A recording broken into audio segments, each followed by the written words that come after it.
안녕하세요. 제 유튜브 첫 영상입니다. 원래 여행 유튜브를 올리고 싶었는데 어쩌다 보니 갑상선암을 발견해가지고 암수술 브이로그를 찍게 되었습니다. 제가 암을 발견하게 된 계기부터 간단히 설명해 드릴게요. 우선 저는 평소에 건강 염려증이 좀 있는 편이었습니다. 그리고 가족 중에 갑상선암 환자가 있었어요. 그러던 중에 엄마가 갑상선에 결절이 있었는데 추적 검사를 하러 갈 때 저에게 같이 가보자고 했습니다. 제가 주사는 무서워하는데 초음파는 바늘을 안 찔러서 겁을 안 먹고 맘 편히 받을 수 있었어요. 근데 혹이 있는데 새침 검사를 해야 한다고 하는 거예요. 한 1cm 정도 되는 혹이 있었는데 경계가 좀 울퉁불퉁하고 석회가 좀 껴있다고 하더라고요. 그래서 마취를 하고 목에 주사바늘을 찔러서 검사했습니다. 마취 주사 1번, 새침 검사 바늘 1번 해서 총 2번 찔렀어요. 진짜 벌벌 떨면서 받았는데 막상 해보니까 별로 아프지 않더라고요. 그리고 그 다음 주쯤 결과를 들었습니다. 근데 결과가 애매해서 재검을 해야 한다고 하는 거예요. 그래서 3개월 뒤에 다시 검사하고 유전자 검사까지 추가했습니다. 그리고 까맣게 잊고 유럽 여행을 갔는데 아주대병원에서 전화가 왔습니다. 근데 들어보니까 엄마한테 걸어야 하는데 저한테 잘못 걸었대요. 그래서 뭔가 느낌이 이상해서 엄마한테 카톡을 했더니 진짜 암이 확정이 됐다는 소식을 들었습니다. 유전자 검사에서 돌연변이가 나오고 새침도 5단계인가 6단계인가 나왔다고 하는 거예요. 창창한 20대의 암이라니 좀 충격적이었는데 그래도 뭐 착한 암이라고 하고 죽을 일 없다고 해서 그냥 마음 편하게 먹고 유럽 여행을 즐기고 왔습니다. 그리고 한국에 와서 아주대 병원에 진료를 보러 갔습니다. 제 초음파 CD랑 전 병원에서 검사 결과를 받은 걸 넘겼어요. 그 후에 수술 날짜를 상의하고 그다음에 제 종양에 대해서 좀 여쭤봤는데 크기는 작은 편은 아니지만 위치가 정말 좋다고 했습니다. 그러니까 갑상선 정중앙에 있어서 근육이나 피막 침범이 없다고 하더라고요. 그래서 제 할 일이랑 좀 스케줄에 맞춰서 여유롭게 수술 날짜를 정했습니다. 저는 좀 늦게 수술했는데 원하면 진료 보고 한 2-3달 만에 수술할 수 있는 것 같았어요. 근데 웬만하면 빨리 하시는 걸 추천드립니다. 저는 여유 부리다가 막상 열어보니 경부림프 미세 전이가 있어서 반절제에서 전절제로 수술이 업그레이드 됐습니다. 특히 젊은 분들은 세포 성장이 좀 빨라서 혹이 더 빨리 자랄 수 있대요. 그리고 남자가 여자보다 발생 확률은 적은데 걸리면 더 빨리 자라는 경향이 있다고 하더라고요. 근데 이건 가짜뉴스일 수도 있으니 걸러 들어주세요. 제가 하고 싶은 말은 암을 발견하면 주저없이 그냥 빨리 수술하시면 좋겠습니다. 당장 수술하면 깔끔한데 괜히 지켜보다가 그 수술이 더 크게 될 수도 있어요. 저는 딱히 지켜본 것도 아니고 그냥 빨리 했는데도 전절제를 했습니다. 대부분 초음파랑 CT상으로 보다 실제로 열었을 때 좀 더 큰 경우가 많더라고요. 꼭 빠른 수술 하시기 바랍니다. 젊으시면. 만약에 나이가 좀 있으시면 주치의와 상담을 해보세요. 하여튼 수술 전까지 아무 문제 없이 일상생활을 했습니다. 갑상선암은 대부분 아무 통증이 없거든요. 그리고 수술 전에 준비물들을 막 구매했어요. 그건 뒤에서 보여드릴게요. 아주대는 반절제는 2박 3일, 전절제는 3박 4일 딱 그만큼만 입원을 시킵니다. 너무 심하지 않으면요. 저는 입원 날 짐을 챙겨서 입원 센터에 가서 절차를 밟았습니다. 아주대 암수술은 거의 다 간호병동으로 배정시키더라고요. 보호자는 입퇴원 날 30분씩 수술 날 조금 있을 수 있습니다. 대신 환자가 뭘 요구하면 간호사님이 도와주세요. 저는 입원 전에 문진표를 작성하고 병동으로 올라갔습니다. 거기서 키랑 몸무게를 재는데 며칠 사이에 너무 막 먹었더니 좀 몸무게가 많이 늘어서 충격이었어요. 제가 최근에 몇 년간 계속 몸무게가 너무 늘었다 줄었다 했는데 갑상선이 아파서 그런 게 아닐까 생각하고 있습니다. 또 수술했는데 또 살이 좀 빠지기도 했어요. 어쨌든 병동으로 올라와서 엄마가 짐 풀어주고 12시 이후부터 금식에 대비하기 위해서 지하에 가서 편의점에서 주전부리를 사왔습니다. 저는 아무렇지도 않은데 엄마가 조금 울었어요. 엄마를 보려고 할 게 없어서 가져온 패드를 꺼내서 넷플릭스를 좀 봤습니다. 전날부터 링거 꼽을까봐 걱정했는데 내일 아침 꼽는데요. 그래서 오늘은 완전 자유롭게 놀고 살았습니다. 심지어 이 4인실은 6인실을 개조한 거여서 엄청 넓어서 호캉스 온 기분이었어요. 아주대에서 수술할 일 생기시면 꼭 간호병동 4인실 저는 강추합니다. 일반 병동은 4인실이 또 좁대요. 오늘은 밤에 항생제 테스트를 한번 하고 끝났습니다. 아침에 6시에 링거를 꼽으러 오셔가지고 5시쯤에 먼저 일어났어요. 그리고 수술 전 마지막 샤워를 했습니다. 근데 당황스러웠던 게 드라이기를 안 챙겨왔어요. 근데 또 적혀있는 거 보니까 챙겨도 못쓰게 할 수도 있겠더라고요. 그래서 하는 수 없이 최선을 다해서 탈탈 털어서 말렸습니다. 그리고 6시쯤에 링거를 달러 오셨어요. 제가 미주신경성 실신도 있고 해가지고 주사를 진짜 무서워하는데 여기 간호사님이 아플 거라고 하시면서 최대한 안 아픈 혈관을 막 살펴보시더니 살 많은 부위에 찝어주셔가지고 하나도 안 아팠어요. 심지어 4일 동안 달고 있어도 아무 문제가 없어서 교체도 안 했습니다. 감사합니다.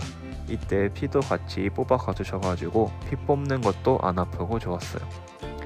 그리고 주치 교수님이 회진 오셔가지고 수술을 설명해 주셨습니다. 근데 너무 바빠 보이셔서 일부러 별 말은 안 했어요. 수술을 기다리는데 제가 나이가 어려서 수술 순서가 4번째였어요. 한 2시쯤에 할 것 같더라고요. 근데 제 교수님이 수술 고수셔가지고 12시쯤에 불려갔어요. 수술 전에 엄마가 잠깐 오겠다고 했는데 못 보고 갔습니다.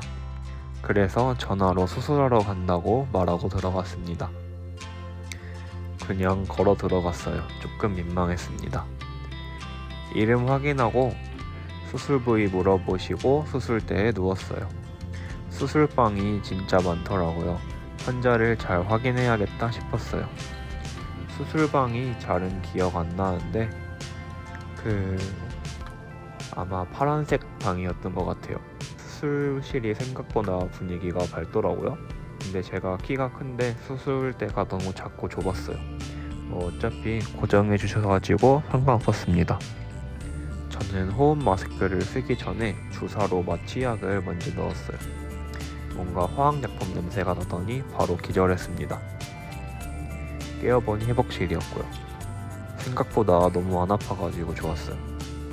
근데 또 아프긴 싫어서 진통제를 넣어달라고 했습니다. 아픈 정도는 독감보다 좀 덜 아팠어요.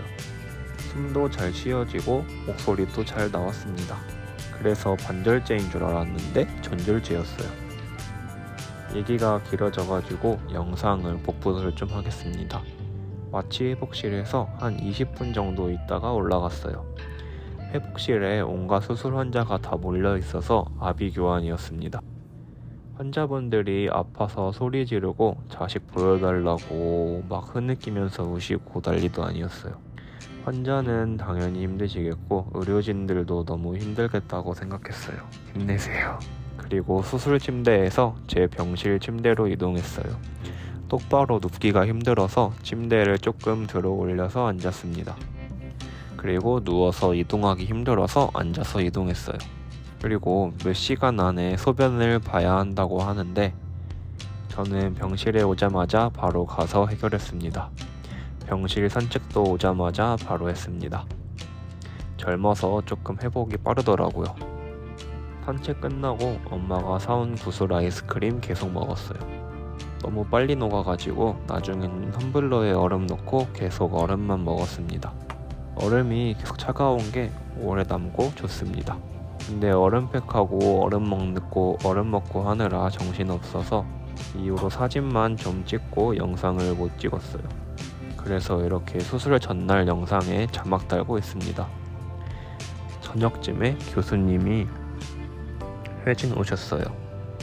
수술은 아주 잘 됐고 다만 미세전이가 남아있어서 전절제를 했다고 하십니다. 그래서 이번 날이 하루 연장됐습니다. 첫 이틀 날은 똑바로 못 누워서 침대를 45도 정도 세워서 잤어요. 불편하긴 했는데 이 정도인 거에 감사했습니다. 피주머니 피가 진짜 너무 까매서 너무 무서웠어요. 다음 날부터는 그래도 점점 묽어지고 퇴원 날은 토마토 주스 같이 되었습니다. 계속 저한테 손발 저린지 물어보셨는데 별로 안 저렸어요. 전절제 하면은 후갑상선이 잠시 기능을 못해서 저릴 수 있다고 합니다. 근데 마지막 날에 저렸습니다. 검사 한 번 더 하고 칼슘제 맞고 나왔어요. 그래도 다행히 부갑상선 잘 살렸다고 하셔가지고 외랫날까지만 칼슘제 먹고 지금은 안 먹어요. 그리고 퇴원했습니다. 퇴원하기 전에 배에간 뽑아주시는데 진짜 겁먹었는데 후기대로 하나도 안 아팠어요. 이번 수술은 정말 아픈 게 하나도 없어서 행복했어요. 겁을 너무 많이 먹고 가면 생각한 것보다는 아프지 않아서 괜찮게 느껴지는 것 같아요. 집에 와서도 당분간은 똑바로 못 누웠어요. 그래서 베개를 쌓아 올려서 잤습니다. 한동안 맨날 얼음팩 해주고 밤에 산책 좀 했어요. 외랫날까지 흉터에 본드 안 떼고 버텼더니 잘 아물기도 했습니다. 다음 영상에서 외래 결과랑 흉터 치료 브이로그 올릴게요. 근데 여행 영상이 먼저 올라올 수도 있습니다. 그리고 제가 초보여서 병원 영상을 세로로 찍었어요. 그래도 날리기 아까워서 수술 전날 영상 공유합니다. 혹시 보고 계신 환자분이 있다면 너무 겁먹지 마세요. 잘 될 겁니다. 별로 안 아파요. 화이팅! 오히려 주변에서 챙겨주고 좋기도 합니다. 저는 전절제인데도 살만은 해요. 아직까지는. 이제 수술 전날 영상 보여드릴게요.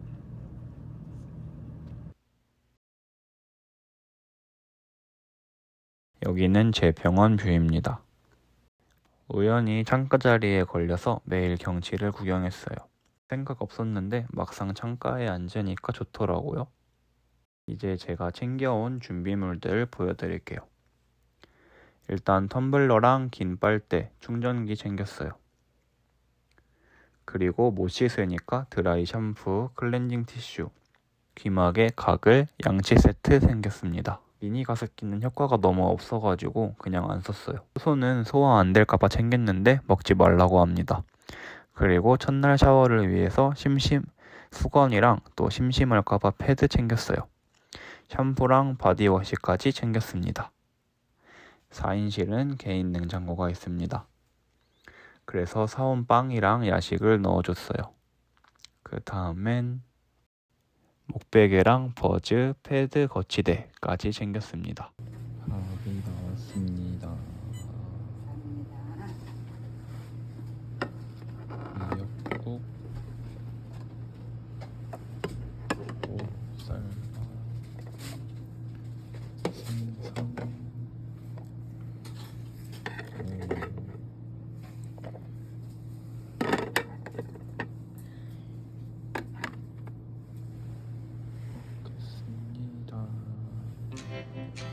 다시 보는 제 수술 부위. 병실 구경시켜 드릴게요. 엄청 넓죠? 근데 병실에 화장실은 없습니다. 세면대는 있습니다. 탁 트여 있는 경치. 그리고 밤에 항생제 테스트 했어요. 이거 진짜 아프다고 했는데 은근히 할만했습니다. 그냥 살짝 따끔한 정도? 전 살짝 빨개진 줄 알고 알레르기 있나 생각했는데 너무 정상이라고 하시더라고요. 이제 금식 전 야식 먹으러 갑니다. 지금 10시 반 정도고 이제 12시부터 금식이라 야식을 먹으러 왔습니다. 정도 있는데 일단 가져왔고 떡이랑 가져왔습니다. 이렇게 수술 잘 끝났고요. 앞으로 흉터 치료, 동위원소 치료, 여행 브이로그 등등 다양하게 천천히 올려보겠습니다. 끝.